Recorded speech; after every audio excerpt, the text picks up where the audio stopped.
Hello my dear students, आज मैं आपको स्ट्रक्चर ऑफ एटम का एक बहुत प्यारा सा टॉपिक पढ़ाऊंगा जो कि आपका एमिशन स्पेक्ट्रा, एब्जॉर्प्शन स्पेक्ट्रा के बाद आता है। नाम है इसका hydrogen spectrum. Hydrogen spectrum basically देखिए, हाइड्रोजन एटम होता क्या है। हाइड्रोजन स्पेक्ट्रम पढ़ने से पहले आपको नॉलेज होनी चाहिए किसकी? हाइड्रोजन की। हाइड्रोजन दुनिया का सबसे छोटा एटम कहलाता है हाइड्रोजन। सेंटर में न्यूक्लियस होते हैं, न्यूक्लियस के अंदर प्रोटॉन और न्यूट्रॉन होगा, उसके बाद एक ऑर्बिट होगा, उसके बाद उसी में एक इलेक्ट्रॉन रिवॉल्व करता है आपका। सेकंड ऑर्बिट होगा वो खाली होगा, थर्ड ऑर्बिट होगा वो खाली होगा, fourth fifth infinite number of orbit होंगे, खाली होंगे। बस हाइड्रोजन में सबसे पहला इलेक्ट्रॉन जो होता है वो फर्स्ट ऑर्बिट में कॉन्टिन्यूसली घूमता रहता है, कॉन्टिन्यूसली घूमता रहता है। अच्छा, अब ये तो हो गया हाइड्रोजन। हाइड्रोजन स्पेक्ट्रम क्या होता है? हाइड्रोजन स्पेक्ट्रम आपको यह बताएगा कि हाइड्रोजन के इलेक्ट्रॉन को जब आप बहुत ज्यादा अमाउंट ऑफ एनर्जी दे के उसके इलेक्ट्रॉन को फर्स्ट ऑर्बिट से भेज देते हो, कहां पे? हायर ऑर्बिट पे, जो एक तरह का एब्जॉर्प्शन स्पेक्ट्रम अभी दिखा रहा है, ठीक है। लेकिन जब वो एनर्जी को लूज करेगा, जब वो एनर्जी को लूज करता है तो वो कहां गिरेगा? वो कहां गिरेगा? जैसे मैंने बोला कि ये मेरा ये न्यूक्लियस है हाइड्रोजन एटम का, ये पहला ऑर्बिट है, ये second orbit, third orbit, fourth. मेरा इलेक्ट्रॉन जो एनर्जी एब्जॉर्ब करके फोर्थ ऑर्बिट में सपोज गिर गया, पहुंच गया, ठीक है, एब्जॉर्ब करके। अब उस इलेक्ट्रॉन को क्या करना है? एनर्जी को लूज करना है। तो एनर्जी लूज करेगा तो कहां गिरेगा? वो थर्ड में गिरेगा, सेकंड में गिरेगा या फर्स्ट में गिरेगा? क्या ये सेकंड और या थर्ड या फोर्थ ऑर्बिट के बीच में घूमेगा? नहीं घूमेगा, नहीं घूमेगा। इसका मतलब क्या है कि अगर कोई इलेक्ट्रॉन एनर्जी को एमिट करता है या लूज करता है तो एक ऑर्बिट से दूसरे ऑर्बिट के बीच में गिरते, एक ऑर्बिट से दूसरे ऑर्बिट में गिरते हैं, उसके बीच में नहीं रिवॉल्व करेंगे। इसे कहते हैं लेवल ऑफ एनर्जी। क्या बोलते हैं? Level of energy. देखिए बेटा जी, क्या बोला गया है, ध्यान से देखिएगा। उसके बाद इसके अंदर 6 साइंटिस्ट और आए हैं जिन्होंने इसकी स्पेक्ट्रल लाइंस को बताया है, ठीक है।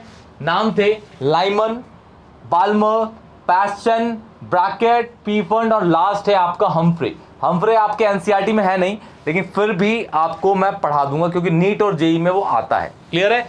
देखिए पहले क्या बता रखा है बेटा। The hydrogen spectrum is an important piece of evidence to show the quantized electronic structure of an atom. ठीक है, क्वांटाइज मतलब उसकी जो एनर्जी का लेवल होगा वो क्वांटाइज होगा, उसकी हर एनर्जी के लेवल की एक फिक्स एनर्जी है। क्लियर? ठीक है।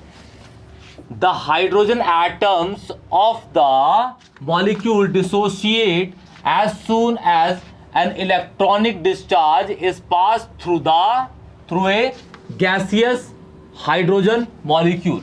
हाइड्रोजन एटम को, हाइड्रोजन मॉलिक्यूल मतलब H2 को अगर हम तोड़ें, डिसोशिएट करें, क्या डाल के? इलेक्ट्रिक डिस्चार्ज डाल के, तो वो किस में कन्वर्ट जाएगा? हाइड्रोजन मॉलिक्यूल के अंदर या हाइड्रोजन एटम के अंदर कन्वर्ट जाएगा और वो गैसियस स्टेट में होगा। क्लियर? उसके बाद it result in the emission of electromagnetic radiation. ठीक है, जब वो हायर ऑर्बिट में पहुंच गया एनर्जी एब्जॉर्ब करके, और जब वो इलेक्ट्रॉन एनर्जी क्या करेगा? एमिट करेगा, तो initiate by the energetically excited hydrogen atom, the hydrogen emission spectrum comprises radiation of discrete frequencies। discrete frequency मतलब वो एक फ्रीक्वेंसी, ऑब्वियस है, कोई भी अगर इलेक्ट्रॉन किसी हायर ऑर्बिट से लोअर ऑर्बिट में जाएगा तो एनर्जी को लूज करेगा। अब एनर्जी चेंज होती है तो according to the Planck's quantum theory उसकी फ्रीक्वेंसी भी क्या होगी? चेंज होगी। ठीक है ना? ठीक। और फ्रीक्वेंसी चेंज होगी तो ऑब्वियस है उसका वेवलेंथ भी चेंज होगा। क्लियर? ठीक है। These series of radiation are named after the scientist who discovered them। जैसे कहने का मतलब ये हुआ, ध्यान सुनो। सपोज मेरा बेटा ये हाइड्रोजन एटम है, यहां लिख देता हूं मैं,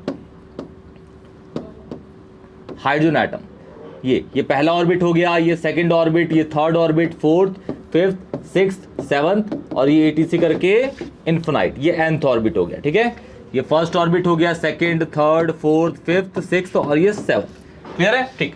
सपोज मैं, ये हाइड्रोजन है तो इसका इलेक्ट्रॉन इनिशियली कहां पे होगा? फर्स्ट ऑर्बिट में ही होगा। ठीक है, फर्स्ट ऑर्बिट में इलेक्ट्रॉन है और ये इलेक्ट्रॉन करोड़ों सालों से इसी में घूमे जा रहा है, तो इस ऑर्बिट में इस इलेक्ट्रॉन की एक एनर्जी होगी। अब मैं क्या करता हूं, इस पे थोड़ी सी एनर्जी एब्जॉर्ब कराता हूं, तो ये कहां जाएगा, सेकंड में। थोड़ी और कराता हूं तो थर्ड में, थोड़ी और करा दूंगा, ऐसे ही कराते रहूंगा तो बढ़ता रहेगा। लेकिन जब ये पहुंच जाएगा आपका, ऐसी एनर्जी एब्जॉर्ब करता रहेगा और ये पहुंच जाएगा कहां पे, इन्फिनाइट या फिर nth ऑर्बिट पे। कहां पे, इन्फिनाइट या फिर nth ऑर्बिट पे, ठीक है, nth ऑर्बिट पे चला गया। इसके बाद जब ये एनर्जी को लूज करेगा, तो अगर एनर्जी लूज करने के बाद अगर ये कहां गिरा, फर्स्ट ऑर्बिट में, फर्स्ट ऑर्बिट में, तो ये एक साइंटिस्ट ने बताया, उसका नाम था लाइमन, कि अगर कोई भी हाइड्रोजन का एटम एक एनर्जी को एब्जॉर्ब करता है और वो एनर्जी किस लाइट की है, अल्ट्रावायलेट रे की। किसकी, अल्ट्रावायलेट रे की। तो वो इलेक्ट्रॉन भागेगा second orbit, third, fourth, fifth, six, seventh, eight, वो डिपेंड करता है वो कितनी एनर्जी को एब्जॉर्ब करेगा, ठीक है। लेकिन जब वो गिरेगा, एनर्जी लूज करेगा, एमिट करेगा एनर्जी, तो वो कहां गिरेगा, हमेशा फर्स्ट ऑर्बिट पे। ये किसने बताया, लाइमन ने। किसने बताया, लाइमन ने। एनर्जी एब्जॉर्ब करी थी अल्ट्रावायलेट, इन्फिनाइट पे चला गया, इन्फिनाइट से इन्फिनाइट या इन्फिनाइट +1 पे, इन्फिनाइट +2 पे, या इन्फिनाइट -1 पे, -2 पे, कहीं भी गया, 8, 6 कहीं भी गया।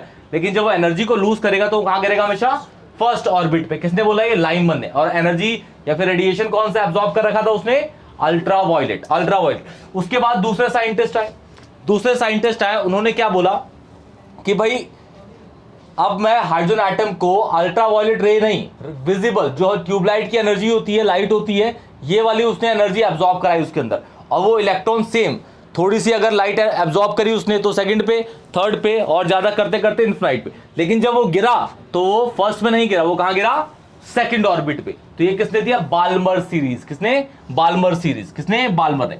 उसके बाद तीसरे साइंटिस्ट आए, पास्चन ने इंफ्रारेड रेडिएशन को एब्जॉर्ब कराया हाइड्रोजन एटम के अंदर। उसका इलेक्ट्रॉन फिर से एब्जॉर्ब करके हायर ऑर्बिट में चला गया। लेकिन जब वो गिरा, कहीं भी गया था, लेकिन जब वो गिरा तो कौन से में गिरा, थर्ड में। किसमें, थर्ड में। ऐसे ही और 3 साइंटिस्ट आए, ब्रैकेट, पीफंड और हम्फ्री, ठीक है। तो यहां पे वही डायग्राम पढ़ेंगे हम, ध्यान से देखिएगा बेटा।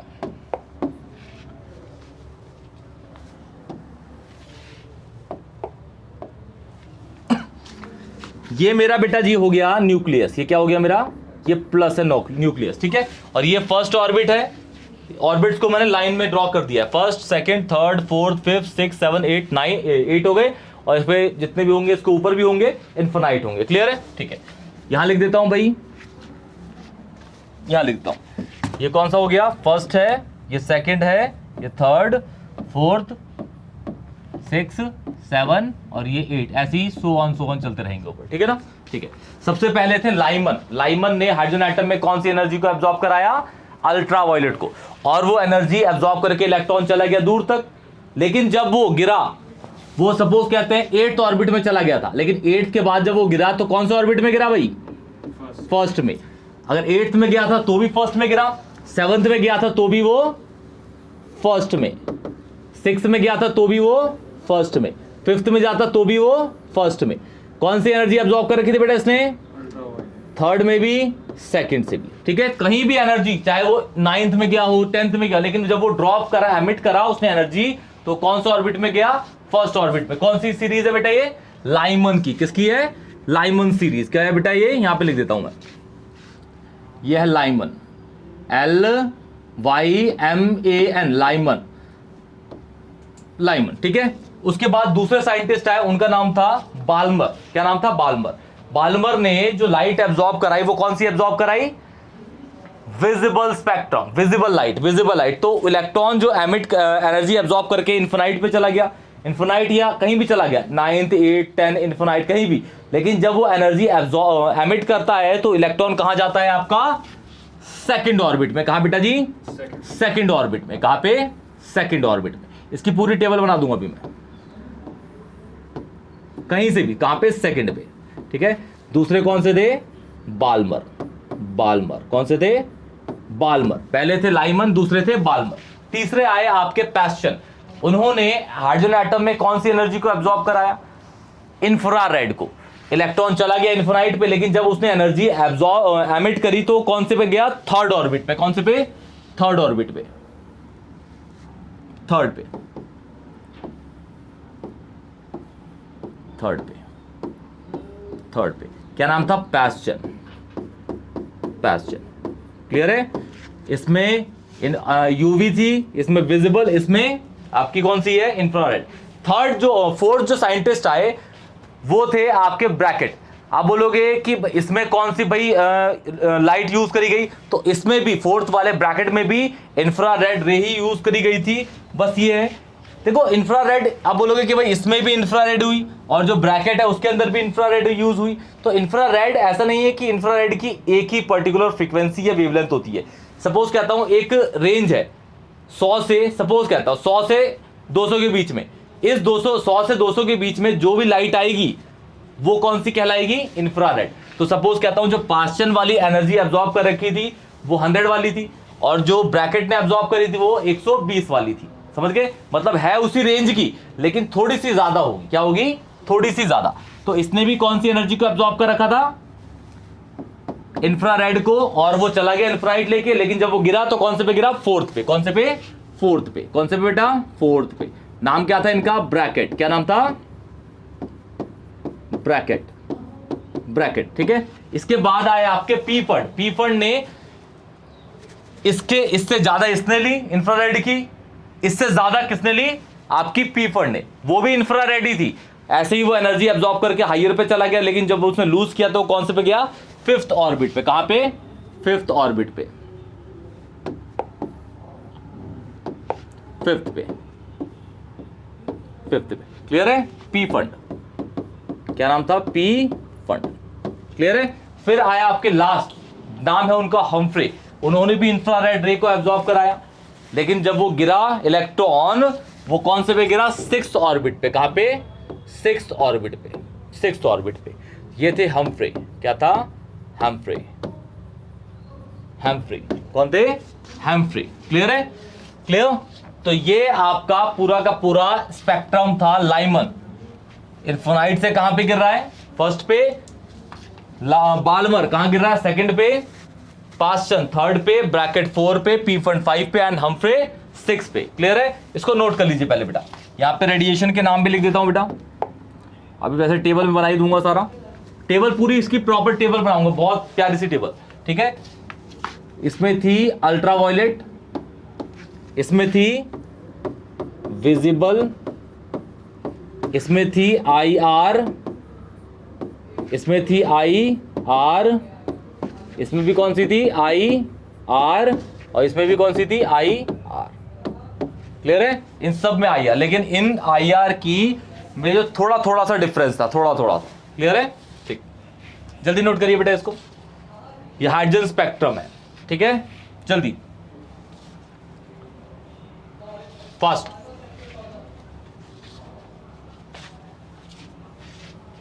डन? देखिए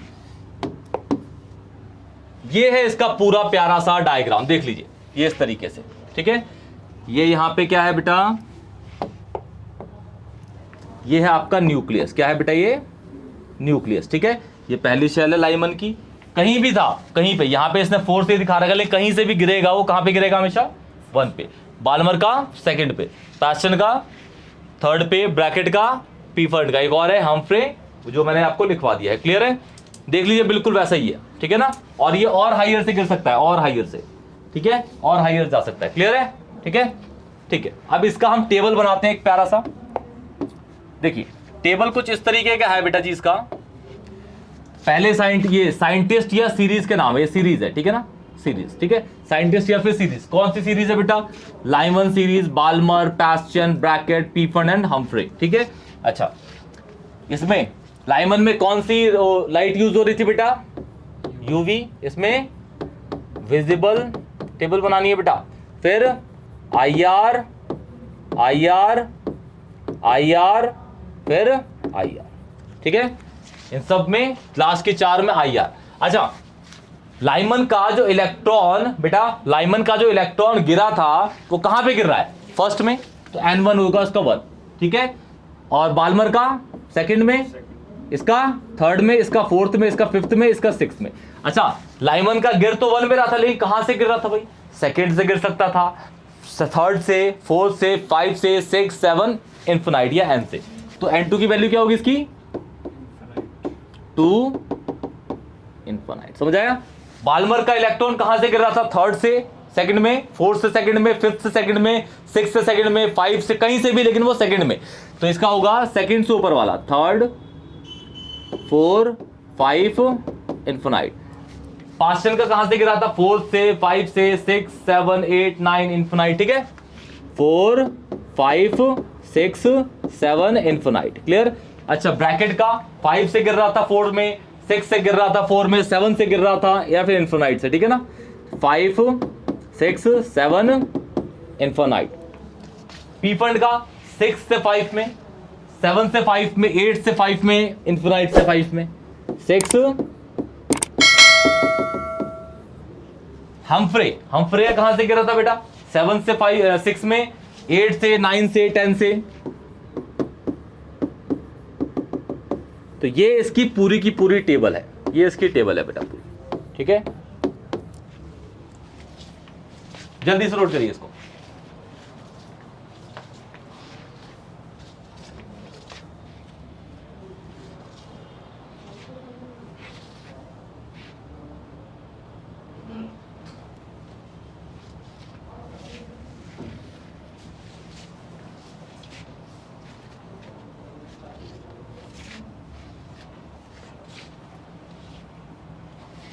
डन?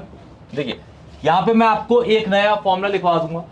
जैसे आपने एब्जॉर्प्शन और एमिशन स्पेक्ट्रम पढ़ा था कि अगर एक इलेक्ट्रॉन एक ऑर्बिट में रिवॉल्व करता है तो उसकी आप एनर्जी निकाल सकते हो। ठीक है, एक इलेक्ट्रॉन अगर एक ऑर्बिट में रिवॉल्व कर रहा है तो उसका आप रेडियस निकाल सकते हो। एक इलेक्ट्रॉन अगर एक ऑर्बिट में रिवॉल्व कर रहा है और वो लोअर से हायर में जा रहा है तो उसके बीच का गैप निकाल सकते हो। एक इलेक्ट्रॉन किसी हायर ऑर्बिट में रिवॉल्व कर रहा है और वो एनर्जी लूज कर रहा है तो लोअर में आ रहा है तो भी गैप निकाल सकते हो। ठीक है, मतलब आप निकाल सकते हो एनर्जी का डिफरेंस, या फिर एनर्जी निकाल सकते हो, या फिर आप रेडियस निकाल सकते हो। अब इलेक्ट्रॉन अगर कहीं से सपोज फिफ्थ ऑर्बिट से थर्ड ऑर्बिट में घूम के गिर रहा है एनर्जी लूज करके, एमिट करके, तो वो कैसे मूव करेगा? वो डायरेक्ट गिर जाएगा कि वेव की फॉर्म में आएगा? वो वेव की फॉर्म में आके गिरेगा। वेव की फॉर्म में आएगा तो ऑब्वियसली क्या निकलेगा? Wave length. क्या निकलेगा? Wave length. तो उसका फॉर्मूला हमें यहां पे देखना है। ठीक है, मैं पहले टेबल बना देता हूं उसकी भी, तीनों फॉर्मूले लिखता हूं एक साथ ही बेटा। देखो, एनर्जी का क्या था? यहां लिख देता हूं, पूरे तीनों फॉर्मूले लिख लेना आप। एनर्जी का क्या था? En is equal to minus 2.18 into 10 की पावर माइनस 18, 1 अपॉन n1 का स्क्वायर माइनस 1 अपॉन n2 का स्क्वायर, और ये z स्क्वायर। क्लियर है बेटा जी? यही था, है ना? ठीक है, अब अगर मुझे डिस्टेंस रेडियस निकालना था तो फॉर्मूला क्या था? Rn is equal to 52.9 into 10 की पावर माइनस 12, ठीक है, n का स्क्वायर, z, और ये किस में आ गया बाबूजी? मीटर में। क्लियर है? परफेक्ट है। ठीक, अब अगर इलेक्ट्रॉन किसी ऑर्बिट से नीचे आ रहा है या ऊपर जा रहा है तो उसकी वेवलेंथ भी होगी। तो उसका फॉर्मूला क्या होता है? उसका फॉर्मूला 1/λ इज इक्वल टू बेटा यहां देखो RH कहलाता है रिडबर्ग कांस्टेंट, 1 अपॉन n1 का स्क्वायर माइनस 1 अपॉन n2 का स्क्वायर, z स्क्वायर, और ये किस में निकलता है? सेंटीमीटर में, सेंटीमीटर इनवर्स में। किस में निकलता है? सेंटीमीटर इनवर्स में। क्लियर है? इस फॉर्मूले को लिखो, फिर यहां पे आपको लिखाता हूं RH क्या होता है। जल्दी इस वाले फॉर्मूले को देखना है बेटा आप, ये वाले फॉर्मूले को यूज होगा ये, जल्दी।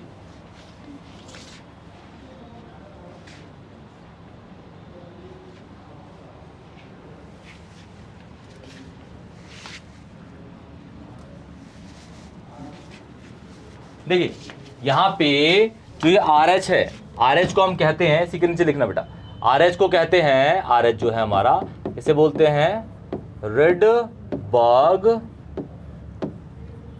कांस्टेंट। रिडबर्ग कांस्टेंट जिसकी वैल्यू होती है 109.677 सेंटीमीटर इनवर्स, RH की वैल्यू। ठीक है, रिडबर्ग कांस्टेंट है। ठीक है, और एक चीज और ध्यान से सुनना बेटा, देखो एनर्जी जो होती है वो नेगेटिव या पॉजिटिव निकल सकती है। एनर्जी नेगेटिव है मतलब एमिशन हो रहा है, एनर्जी अगर पॉजिटिव है तो एब्जॉर्प्शन हो रहा है, इसका मतलब ये होता है। लेकिन अगर आप यहाँ पे देखो, यहाँ पे हम जो निकालेंगे वो वेवलेंथ होगी। ठीक है, और वेवलेंथ जो होती है वो तो लेंथ है, लेंथ तो नेगेटिव हो नहीं सकती, पॉजिटिव ही होगी। तो अगर यहाँ पे बेटा देखो, इस कंडीशन में आपको N1 और N2 को ध्यान से देखना है। N1 और N2 रेडबर्ग वाले केस में N2 हमेशा क्या होगा, बड़ा होगा N1 से, ठीक है। N2 हमेशा क्या होगा, बड़ा होगा N1 से। अगर आपने N1 को बड़ा ले लिया तो यहाँ पे लैम्डा जो होगा नेगेटिव आ जाएगा, और नेगेटिव आएगा मतलब ये गलत है, लेंथ तो नेगेटिव होती ही नहीं है। क्लियर है। तो यहाँ पे इस कंडीशन को आपको याद रखना है कि N1 is always lesser than N2, चाहे एब्जॉर्प्शन हो चाहे एमिशन का हो, ठीक है ना। इसको नोट कर लीजिए बेटा। अब बढ़ते हैं क्वेश्चन की ओर जल्दी से।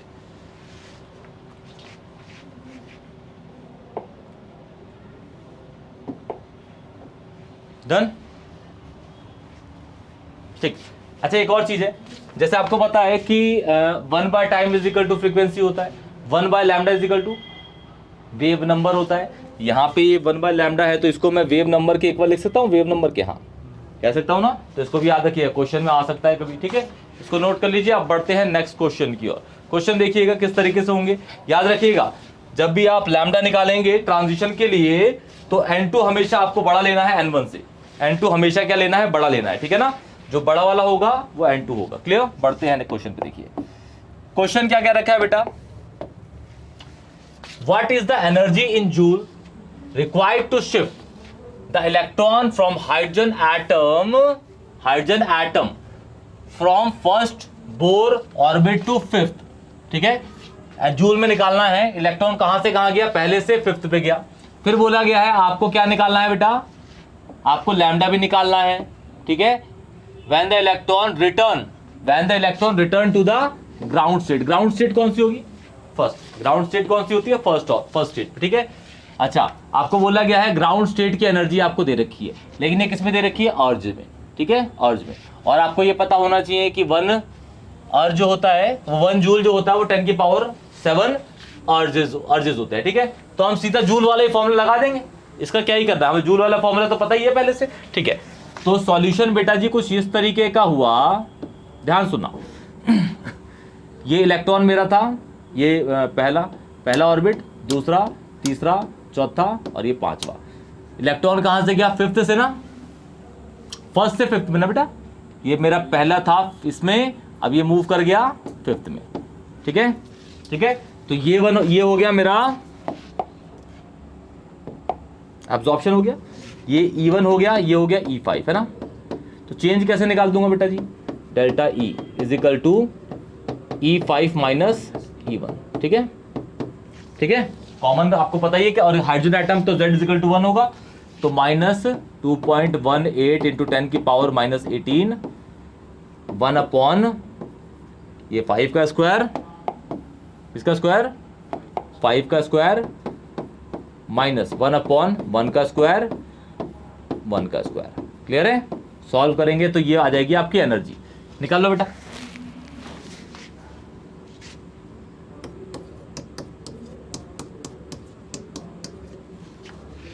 ये 25 हो जाएगा और ये -24 हो जाएगा ऊपर, ठीक है। करो जल्दी फटाफट मल्टीप्लाई, और ये जूल में आ जाएगा बेटा जी, किसमें, जूल पर एटम, जूल पर एटम। जल्दी, माइनस नहीं, माइनस माइनस प्लस हो जाएगा ना। हाँ तो बताओ, 2.0928 ना बेटा, जूल पर एटम। तो ये आपकी सबसे पहले क्या निकल गई, आपकी निकल गई एनर्जी, और किसके अंदर, जूल के अंदर एनर्जी निकल गई। अब निकालना है आपको क्या, अब आपको निकालना है कि भाई वेवलेंथ बतानी है कि इलेक्ट्रॉन वापस रिटर्न आया, 5 में पहुंच गया था, अब कहां पे आया, फिर ग्राउंड में आ गया, तो उसकी आपको क्या निकालनी है, वेवलेंथ। तो भाई आपका यहाँ पे n और n वेवलेंथ के केस में, एक है 5 एक है 1, एक 5 डाल देते हैं, एक डाल देते हैं 1। अब बताओ इसमें n1 n2 कौन सा होगा, ये हो गया n2 क्योंकि ग्रेटर है, ये हो गया n1। समझ आ रहा है क्या कह रहा हूं मैं। और z की वैल्यू क्या होगी बेटा जी, 1। क्लियर है, ठीक है। सॉल्यूशन यहां पे इसका निकाल लेते हैं हम, 1 बाय लैम्डा, 1 बाय लैम्डा। देखो बेटा, देखो पहले देखो तो, 1 by lambda is equal to RH 1/n1 का स्क्वायर माइनस 1/n2 का स्क्वायर, और ये हो गया z स्क्वायर, और ये किस में निकलेगा, सेंटीमीटर इनवर्स में, क्योंकि 1/λ है ना। ठीक है, RH को नहीं खोल रहा अभी, ठीक है, RH को RH रहने दो। 125 सही है बेटा, ठीक है बेटा जी, ठीक है, मल्टीप्लाई कर दूं, एलसीएम ले लूं, RH ये 24 हो गया ऊपर, नीचे क्या हो गया 25, नहीं आया समझ, ठीक है। अच्छा, और ये किसके इक्वल आ रहा है बेटा, 1/λ के, ध्यान सुनना, ठीक है, ध्यान सुनाओ, ठीक है। अब मैं इसको उल्टा कर दूं पूरा, तो हो जाएगा lambda is equal to 1/RH into 25 into, ये किस में निकलेगा आप, सेंटीमीटर, परफेक्ट है, ठीक है। देखो 1/RH की वैल्यू होती है, सॉरी RH की वैल्यू होती है 109677 सेंटीमीटर इनवर्स, क्लियर है, ठीक है। अब भाई RH की वैल्यू अगर मुझे याद है तो मैं 1/RH की भी याद रखूंगा, क्योंकि हमेशा मुझे लैम्डा निकालने के लिए RH को रेसिप्रोकल करना ही पड़ेगा, तो मैं हमेशा RH की वैल्यू के साथ साथ 1/RH की वैल्यू भी याद रखता हूं। तो 1/RH की वैल्यू क्या होती है बेटा, 1/RH की वैल्यू, इसको ऐसे लिख दो ना, 109677, तो ये हो जाता है 9.12 इंटू 10 की पावर -6। याद रखोगे, 1/RH की वैल्यू भी याद रखो बेटा डायरेक्ट, क्योंकि लैम्डा निकालोगे जब रिडबर्ग का, तो 1/RH आपको लेना ही पड़ेगा हमेशा, तो आपको कहां उसे फिर डिवाइड करते रहोगे, सीधा याद रखो 9.12 इंटू 10 की पावर -6, ठीक है। यहां पे डालते हैं वैल्यू, देखो आप कितने प्यार से आ जाएगी, 1 lambda is equal to 9.12 into 10 की पावर -6, 25, और नीचे करो फटाक से, आगे लैम्डा खत्म, सही है, इजी है ना। और किस में आएगा, सेंटीमीटर में, किसमें, सेंटीमीटर में। फास्ट बताओ बेटा जी क्या आ रहा है,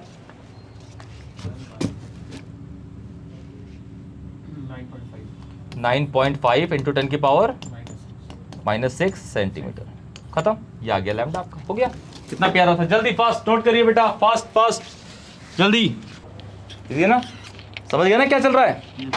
अभी इसमें आया नहीं बाल्मर पास्चर, अभी आएगा, देखो बाल्मर पास्चर, हो गया। तो बेटा जी आप देखिए, ये है आपका आंसर आ गया, ये आपका एक्सरसाइज का 2.18 क्वेश्चन था, एक्सरसाइज का 2.18 क्वेश्चन था, ये लिखा हुआ है, एक्सरसाइज का 2.18 था, ठीक है ना, ठीक है। अब बढ़ते हैं इसके नेक्स्ट क्वेश्चन पे। क्वेश्चन है बहुत प्यारा सा, क्वेश्चन क्या क्या रखा है, ये एक्सरसाइज का 2.33 है, एक्सरसाइज का ये क्या क्या रखा, what transition in the hydrogen spectrum would have the same wavelength as the Balmer transition, n is equal to चौथे से कहा गया दूसरे पे, ठीक है। और यहां पे है हीलियम का स्पेक्ट्रम, मतलब कह रहा है कि दो यहां पे एटम को कंपेयर कर रहा है, दो एटम को, ठीक है। एक है आपके पास हाइड्रोजन का, एक है आपके पास हीलियम प्लस का। आपसे बोला गया है कि भाई हाइड्रोजन का जो एटम है वहां पे इलेक्ट्रॉन ट्रांजिशन हुआ, लेकिन वो पता नहीं है पहले कहां था, अब कहां गया नहीं पता हमें, ठीक है, वही पता करना है हमें, ठीक है। लेकिन ये बोला गया कि जो ट्रांसफर हुआ, ट्रांजिशन हुआ इलेक्ट्रॉन का, उसमें एक वेवलेंथ आई, और वो वेवलेंथ बराबर है किसके, हीलियम प्लस के एटम के, जिसमें ट्रांजिशन हुआ इलेक्ट्रॉन का चौथे से दूसरे ऑर्बिट में, ठीक है ना। दोनों हाइड्रोजन का हमें ट्रांजिशन नहीं पता कि भाई इलेक्ट्रॉन पहले कहां था, अब कहां गया, हमें नहीं पता, ठीक है ना। लेकिन ये पता है कि जो उसकी उसमें वेवलेंथ जनरेट हुई, वो वेवलेंथ बराबर है किसके, हीलियम प्लस के लिए, हीलियम प्लस के लिए, जब उसका ट्रांजिशन कहां से कहां गया, दूसरे पे गया, ठीक है। तो बहुत इजी है बेटा, दोनों के अंदर हम यहां पे वेवलेंथ को इक्वेट कर देंगे। देखिए दोनों को अलग अलग केस में लेते हैं। सपोज कहते हैं भाई ये हाइड्रोजन का है, हाइड्रोजन का इलेक्ट्रॉन n1 से ले कहां गया, n2 गया, ठीक है। ऐसे क्या देते हैं, हमें पता नहीं है, n1 n2 मान लेते हैं, फॉर्मूले में जनरेट हो ही जाता है वो, 1/λ is equal to RH Rydberg 1/n1 का स्क्वायर माइनस 1/n2 का स्क्वायर, और ये हो जाएगा Z, ठीक है बेटा जी, परफेक्ट है, ठीक है। यहाँ पे लैम्डा यूज कर रहे हैं किसका, हाइड्रोजन का, तो यहाँ पे लिख देते हैं लैम्डा किसका, ये हाइड्रोजन का, क्लियर है, ठीक है। अब दूसरा लेते हैं हीलियम आयन का, हीलियम प्लस का। इसमें बोला गया है भाई इलेक्ट्रॉन कहां से कहां जा रहा है, फोर्थ से जा रहा है आपका, फोर्थ से जा रहा है कहां पे, सेकंड पे, ठीक है। तो अब वेवलेंथ की बात हो रही है, तो जैसे मैंने बताया वेवलेंथ आपकी तभी पॉजिटिव आएगी जब आपका n2 हमेशा बड़ा होगा किससे, n1 से। तो ये हो गया 2, ये हो गया 1, परफेक्ट है। इलेक्ट्रॉन ऐसे मूव कर रहा है, क्लियर है बेटा? ठीक है, और यहाँ पे z की वैल्यू क्या हो गई? 2 हो गई। यहाँ पे z की वैल्यू क्या होगी? समझ आ रहा ना हाइड्रोजन के लिए? ठीक है, ये हो जाएगा आपका 1 by helium plus is equal to RH 1 upon N1 का स्क्वायर, ठीक है, माइनस 4 का स्क्वायर। क्लियर है? परफेक्ट है, ये स्क्वायर है बेटा, ठीक है, और z का स्क्वायर इज 2 का स्क्वायर। सही है ना बेटा? क्लियर है? अच्छा, लैम्डा, ये लैम्डा h और लैम्डा h ही बराबर है तो ऑब्वियसली उसके रेसिप्रोकल भी बराबर ही होंगे। ठीक है, तो इसको मान लेता हूं इक्वेशन 1, इसको मान लेता हूं इक्वेशन 2। ठीक है बेटा, इक्वेशन 1 और इक्वेशन 2। तो देखिए बेटा,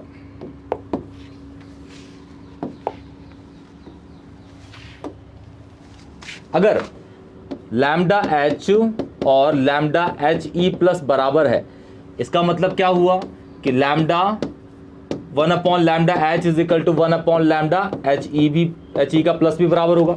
ठीक है, फिर यहां पे इंप्लाइज दे दिया हमने। ठीक है, अब इन दोनों को इक्वेट कर देते हैं। तो इसका क्या है बेटा, RH is equal to 1 upon N1 का स्क्वायर माइनस 1 अपॉन N2 का स्क्वायर। परफेक्ट है बेटा, और ये Z क्या हो गया बेटा, 1 हो गया। क्लियर है? और ये किसके इक्वल है, RH इसके। ठीक है ना?